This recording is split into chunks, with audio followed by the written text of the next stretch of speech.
Selamat petang, salam sejahtera. Terima kasih karena bersama dengan saya di Nazilin Unity Channel. Apa kabar semua? Terima kasih karena terus menyokong channel ini. Bagi yang kali pertama mengikuti channel ini, jangan lupa tekan butang subscribe untuk mendapatkan isu-isu terkini daripada channel ini dan membantu mengembangkan channel ini. Tekan butang subscribe itu percuma dan Anda tak perlu bayar apa-apa.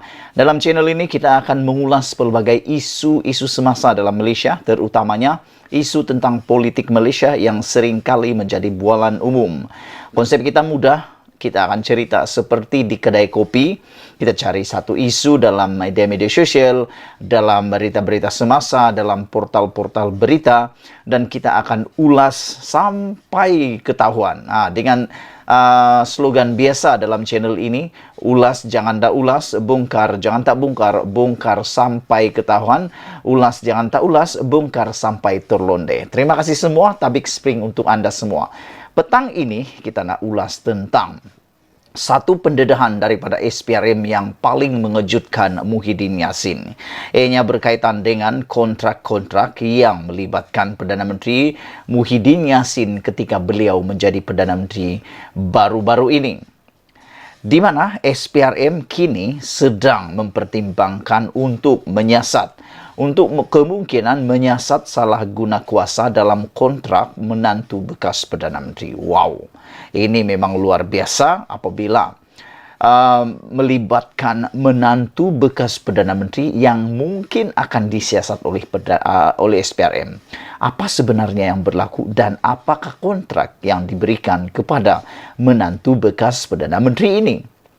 Kalau nak cakap nepotisme, selalu orang kaitkan Anwar Ibrahim dengan nepotisme sekarang ini apabila melantik Nurul Izzah sebagai penasihat ekonomi.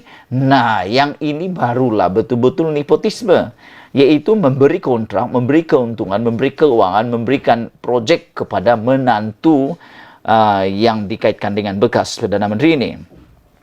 Sumber di SPRM mengesahkan bahawa SPRM sedang menyiasat pemberian satu kontrak lumayan untuk menantu seorang bekas Perdana Menteri.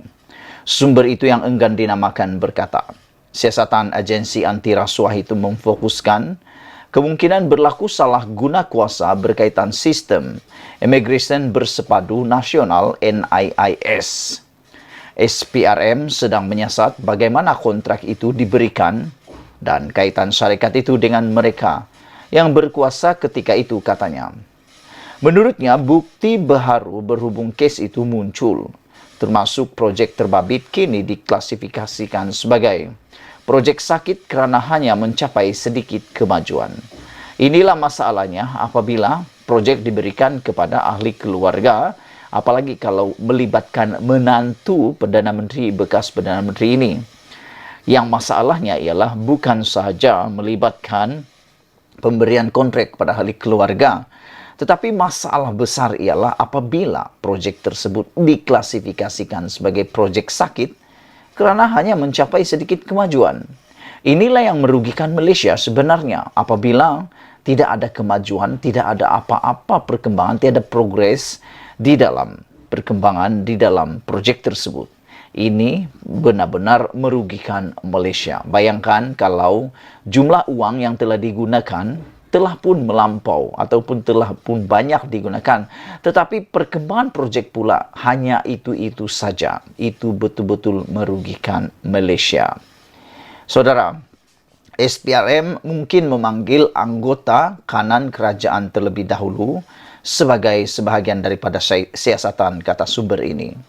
Kemarin, ahli Majlis Kerja Tertinggi UMNO Puan Zarkasi cuba mencadangkan menantu Muhyiddin Yassin mungkin saudara yang tidak dinamakan oleh Perdana Menteri Anwar Ibrahim ketika bercakap mengenai kroni dan saudara mara yang diberikan kontrak lumayan. Anwar dilaporkan berkata, beliau terbuka mendengar kritikan pelbagai pihak terhadap pelantikan anaknya Nurul Izzah sebagai penasihat. Tetapi kata Anwar Ibrahim, mereka yang memberikan kontrak berbilion atau ratusan juta ringgit kepada anak atau menantu atau kroni ketika mereka berkuasa, tidak wajar menyuarakan bantahan. Saya sangat bersetuju apabila Anwar Ibrahim mengatakan hal ini, yaitu jangan meludah ke muka orang kalau muka sendiri patut kena ludah. Atau dengan kata lain, meludah ke langit mengharap kena muka orang, tetapi ludah kena muka sendiri. Apabila Anwar Ibrahim kata, jangan bantah atau jangan menyuarakan bantahan kalau sendiri yang telah memberikan kontrak berbilion, bahkan ada juga yang ratusan juta ringgit, sama ada kepada anak atau menantu atau kroni ketika mereka berkuasa. Menantu Muhyiddin, Adlan Barhan, dinamakan dalam laporan media pada tahun 2020. Beliau dikaitkan dan mungkin merupakan pemain utama dalam kontrak untuk NIIS. Sekali lagi saya ingin bacakan kepada anda, mungkin anda tak pernah tahu tentang isu itu. Isu ini ialah menantu Muhyiddin, Adlan Berhan, dinamakan dalam laporan media pada tahun 2020. Beliau dikaitkan dan mungkin merupakan pemain utama dalam kontrak NIIS. Menurut laporan The Vibes, Adlan didakwa mempunyai kaitan dengan seorang daripada pendahulu projek itu, penyedia penyelesaian keselamatan S5 Holding Inc. Tetapi pengarah urusan kumpulan S5, yaitu Syed Muhammad Hafiz Jamalulail, dipetik The Edge pada tahun 2021 sebagai berkata, dalam kalangan hubungan politiknya termasuk Adlan, tiada orang yang terbabit dalam S5. Sistem itu dilapor dicadangkan Muhyiddin ketika menjadi Perdana Menteri dalam ketika menjadi Menteri Dalam Negeri di bawah Kerajaan Pakatan Harapan dari tahun 2018 hingga tahun 2020.